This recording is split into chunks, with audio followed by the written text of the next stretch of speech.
De nombreuses personnes sont obligées de prendre leur repas sur leur lieu de travail. Et bien souvent, elles restent à leur bureau, devant leur ordinateur, l'esprit trop occupé pour vraiment penser à la qualité ou à la quantité de ce qu'elles avalent. C'est ainsi qu'elles se retrouvent avec un petit embonpoint qu'elles n'ont pas vu venir. Vous passez la majeure partie de votre journée au travail. C'est donc là que vous avez le plus de chances de mal vous nourrir, ou trop, ou les deux. Voici donc 6 conseils qui vont vous aider à rester équilibré. Prenez un bon petit déjeuner. Rien de tel pour démarrer la journée. C'est à ce moment-là que vous allez faire le plein d'énergie qui vous permettra de tenir toute la matinée. Partir l'estomac vide ou rempli seulement à moitié vous expose au petit creux de 10 heures que vous ne pourrez généralement caler qu'avec des snacks ou des boissons sucrées. Un petit déjeuner complet permet de réguler l'appétit, mais aussi de rester productive et concentrée jusqu'à la pause déjeuner.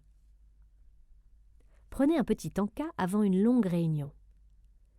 Dans certaines entreprises, les réunions de travail sont aussi l'occasion de manger un petit bout, pas toujours très diététique d'ailleurs. Un moment de fatigue ou d'ennui peut facilement vous amener à céder à la tentation. Pour mettre toutes les chances de votre côté, prévoyez un encas sain et nourrissant que vous prendrez 10 minutes avant le début de la réunion. Vous aurez beaucoup moins envie de remplir un estomac déjà plein.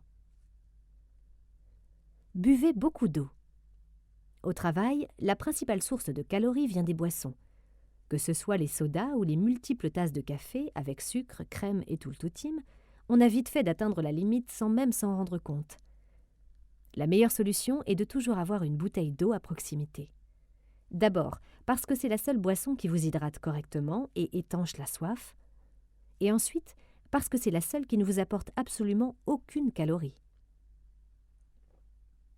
Apportez vos propres encas. Il est souvent plus facile de contrôler ce que vous mangez à midi qu'au goûter. Pourtant, un petit creux en milieu d'après-midi est si vite arrivé.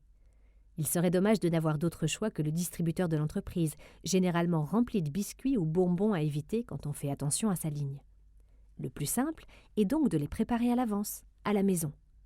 Vous pouvez soit les stocker dans votre bureau, s'il s'agit de fruits secs par exemple, ou les apporter chaque jour, s'il s'agit de fruits frais.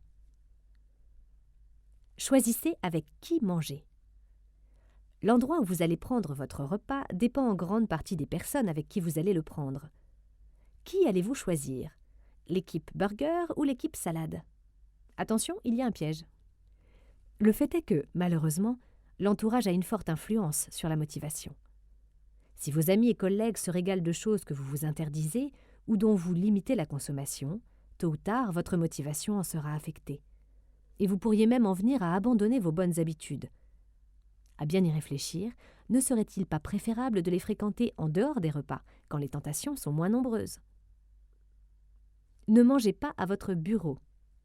C'est le meilleur moyen d'éviter les comportements dont nous parlions en introduction. Pour garder le contrôle, il vous faut prêter attention à ce que vous êtes en train de faire, ce qui signifie que vous ne devriez pas non plus manger et travailler en même temps. Accordez-vous une vraie pause, même si elle est brève. Éloignez-vous de votre bureau, allez respirer un autre air, ça ne pourra vous faire que du bien. Pareil pour les encas. Assurez-vous d'associer les notions de nourriture et de pause ensemble. L'une et l'autre n'en seront que plus profitables. En suivant ces quelques conseils, vous resterez sur le chemin qui mène à votre but, devenir mince.